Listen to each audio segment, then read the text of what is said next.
Okay, so now we go into the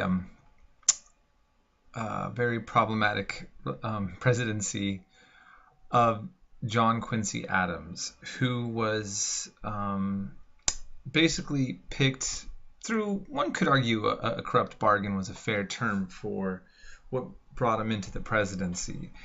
As a side note, this is the first picture of a president, this particular one. So photography is coming in now. But there was a lot of political bitterness, so his presidency was going to be, it started off on a bad foot, and there was really a lot of difficulty in seeing any kind of cooperation taking place within the government. And his part of it was also his problem is that he knew he was the son of a founding father, John Adams, and he came off very arrogant, very uncompromising. He was not very good at being diplomatic with people, and all sorts of things happened that made him quite an ineffectual person as a president. And he made unpopular economic policies with Southerners.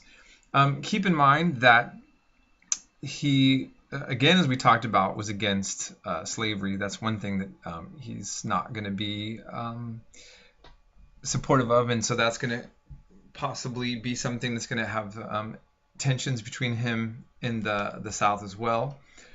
And ultimately, we don't get a lot to say much about that term, other than it's kind of a mess. So when the next election comes, he's going to run up against Andrew Jackson. Andrew Jackson's going to come back again, okay? And we're going to see a two-party system really emerge out of this 1828 election. John Quincy Adams is going to run as the National Republicans, as they're called, and then Andrew Jackson is going to be a part of the Democratic Republicans. Some say this is the origins of the Democratic Party, but it was here called the Democratic Republicans.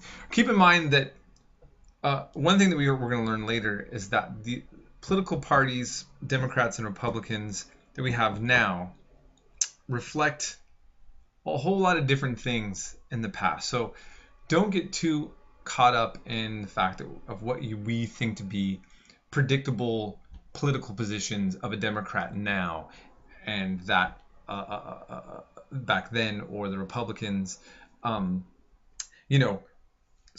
Keep in mind that Obama got elected as the first non-white president in the United States as a member of the Democratic Party, and the Democratic Party was the slave party, actually, in the Civil War.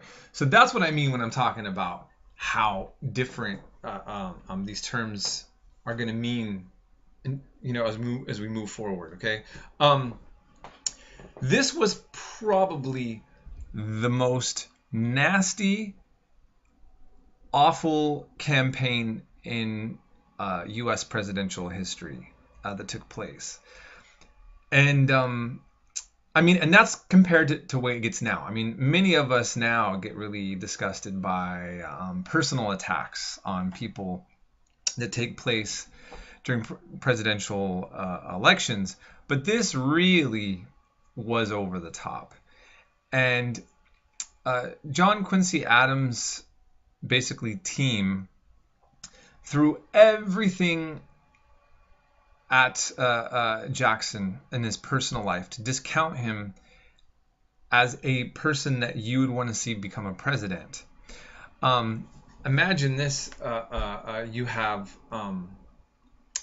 this basically campaign ad, some account of some of the bloody deeds of General Jackson, and they have the names of all the people he killed in his war, in his wars, as in U.S. soldiers that he saw as being mutinous.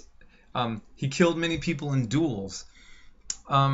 the violent legacy, the fact of him being a gambler, a drunkard, brawling, fighting, killing guy who doesn't always listen to orders, they really went at that.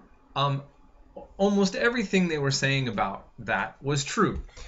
They did something even worse, which was they went after his wife. Um, we'll watch this. We'll go over this more in a documentary next week.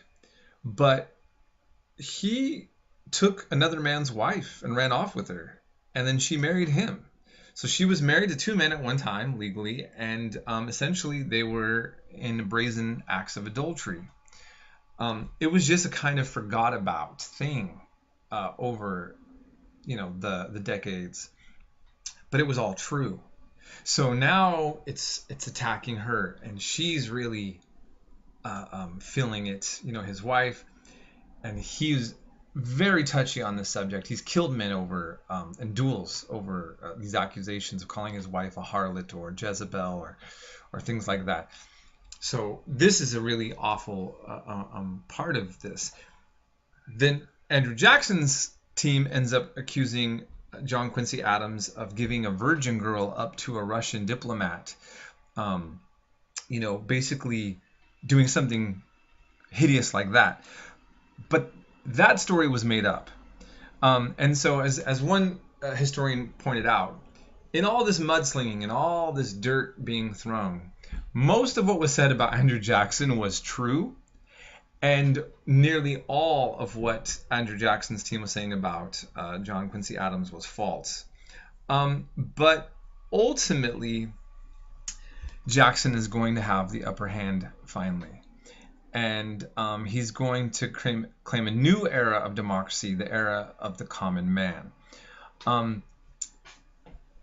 Next week in our lectures, we're going to talk a lot about Andrew Jackson. We're going to watch a documentary, and I'll keep showing the same one as long as it's still up on YouTube. At some point, as I record this lecture, it may no longer be up. That can always happen, and I'll have to switch gears on that. But in the meantime, it's a long documentary, but I think it's really thorough. It's great, and it really shows you the complexities of not just Andrew Jackson, but the kind of America that existed at this time, and gives you really a flavor of the kind of rough at the edges aspect of American life.